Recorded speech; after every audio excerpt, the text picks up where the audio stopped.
sa bagong episode ng Alam Mo Ba? Pag-uusapan natin ang mga alagang pets. Pero bago ang lahat, mag-quiz muna tayo at subukan sagutan ang tanong na ito. Ilang taon hinintay ni Hachiko ang kanyang amo? A. 3 taon, B. 7 taon, o C. 9 na taon. Kahanga-hanga ang makakakuha ng tamang sagot. O sige, tayo na sa ating topic.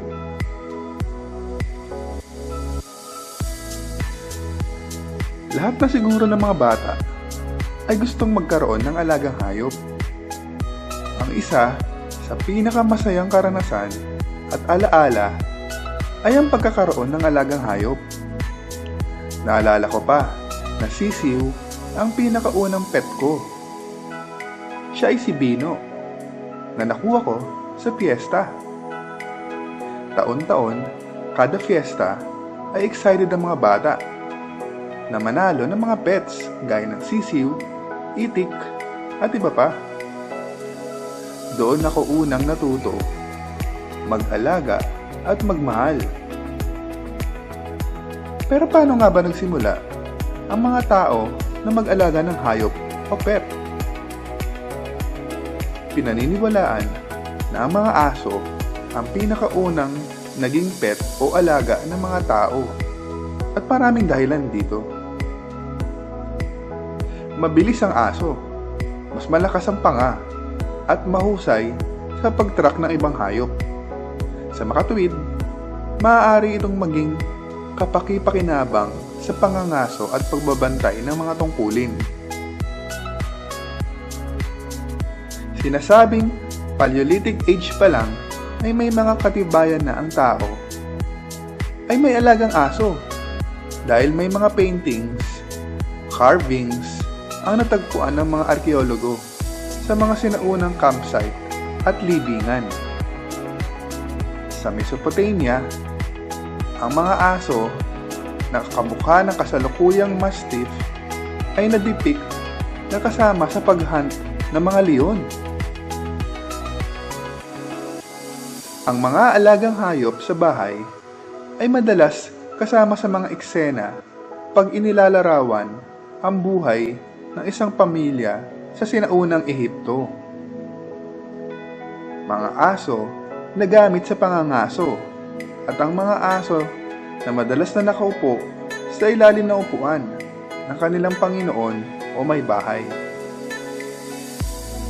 Maliban sa mga aso, ang mga kabayo at pusa ang mga hayop na paborito rin ng mga taong gamitin kahit nung sinaunang panahon pa lang.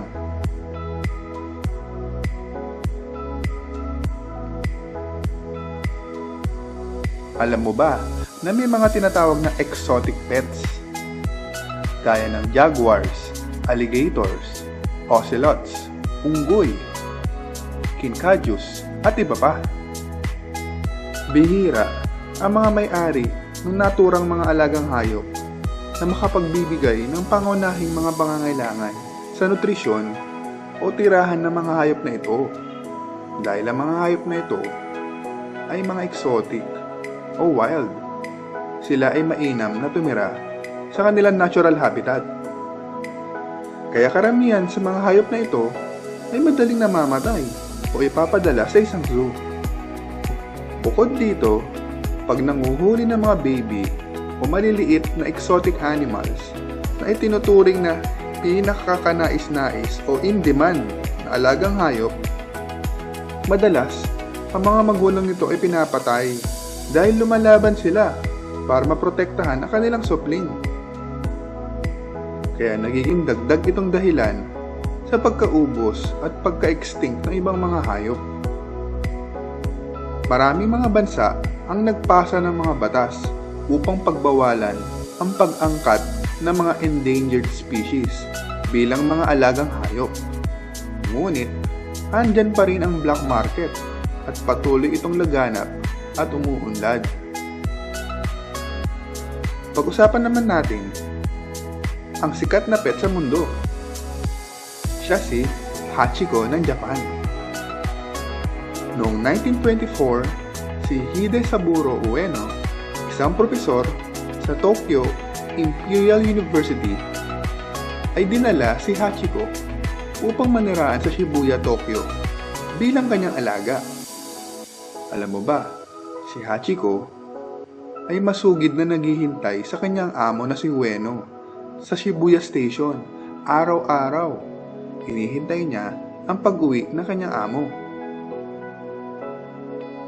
Ngunit, si Ueno ay namatay noong May 21, 1925 sa cerebral hemorrhage habang nasa trabaho.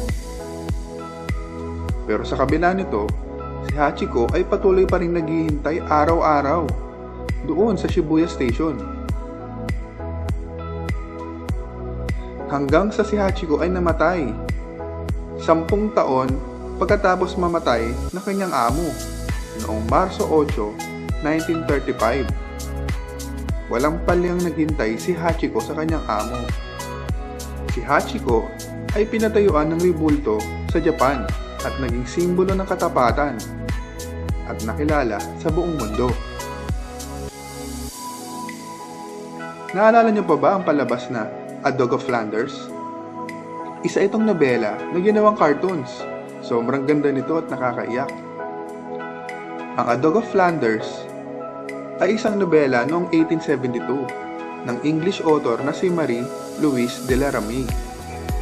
Ito ay kwento patungkol sa isang bata na nagngangalang Nelo at ang kanyang lolo Jehan na nagligtas sa isang aso na halos mamatay sa bugbog. Dahil sa mabuting pag-aalaga ni Lolo Jehan at Nelo, si Patrash ay gumaling. Simula noon, si Patrash ay tumira na sa kanila. At dahil mahirap ang kanilang buhay, kinailangan tulungan ni Nelo ang kanyang lolo sa pagbebenta ng mga gatas. Tinutulungan ni Patrash si Nelo na hilahin ang kanilang cart papunta sa bayan kada umaga. Si Nelo at Patrash ay nagtulungan upang maisalba nila ang kanilang kahirapan. Ang isa pang nobela na ginawang cartoons ay ang Nobody's Boy, Remy. Ito ay patungkol naman sa bata na sumali sa isang grupo ng mga performer. Si Ginoong Vitalis at ang kanyang mga alagang hayop na sila Capi, Servino, Dulce at Jolicoeur. Ang A Dog of Flanders at Remy ay pareho nakakaiyak at sobrang ganda dahil pinakita dito kung paano magmahal ang mga hayop at kung paano rin mahalin ng mga tao ang kanilang alaga. Ang pagmamahalan at katapatan ng mga tao at mga hayop ay magandang nailarawan sa mga nobelang ito. Ngayon ay pag-usapan naman natin ang mga responsibilidad bilang taga-alaga ng mga hayop na ito. Kung plano mo mag-alaga ng hayop, dapat ay alam mo ang mga responsibilidad na ito. Dahil ang mga hayop na ito ay may buhay. Alamin natin ang mga pag-aalaga na kailangan natin gawin. Una, pagkain at tubig. Ang alagang hayop ay nangangailangan ng pagkain tulad ng tao. Mahalaga ang pagkain para sa anumang alagang hayop. Ngunit dapat ding isaalang-alang na ang pagbibigay ng anumang pagkain ay dapat tama. Dahil ang mga hayop ay iba-iba, kaya iba-iba din ang kanilang pangangailangan para sa kanilang kalusugan. Kaya alamin anong hayop ang iyong alaga para malaman anong klase ng pagkain ang iyong ibibigay. Meron kasi mga pagkain na hindi maganda sa ibang hayop. Pwede nila itong ikasakit at ikamatay. Pangalawa, tirahan o bahay.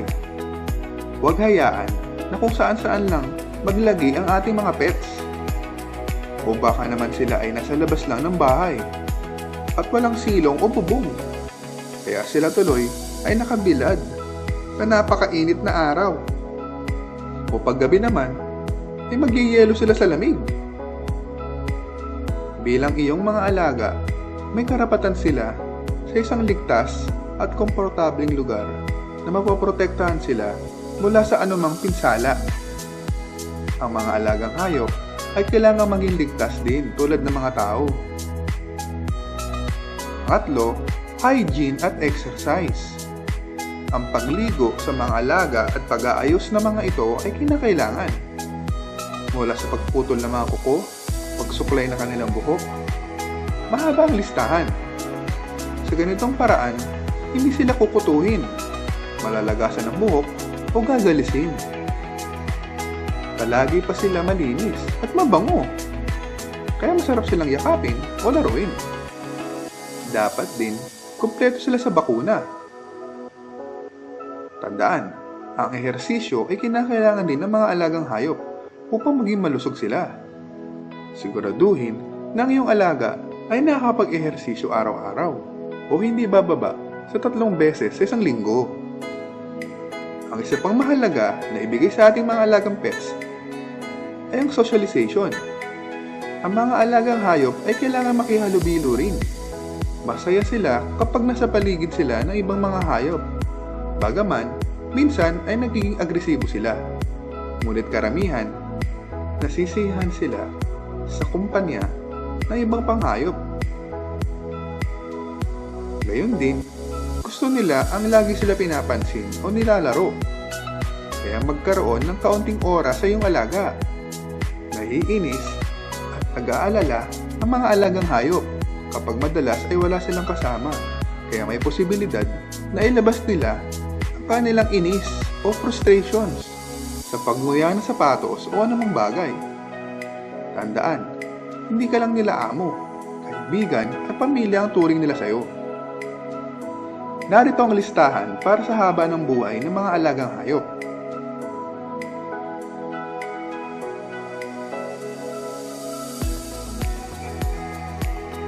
Bago mag-alaga ng hayop, siguraduhin muna na handa ka dahil responsibilidad ito. Sila ay may buhay. Mahalin mo sila dahil sila ay siguradong mamahalin ka rin. Ikaw at ang iyong pamilya.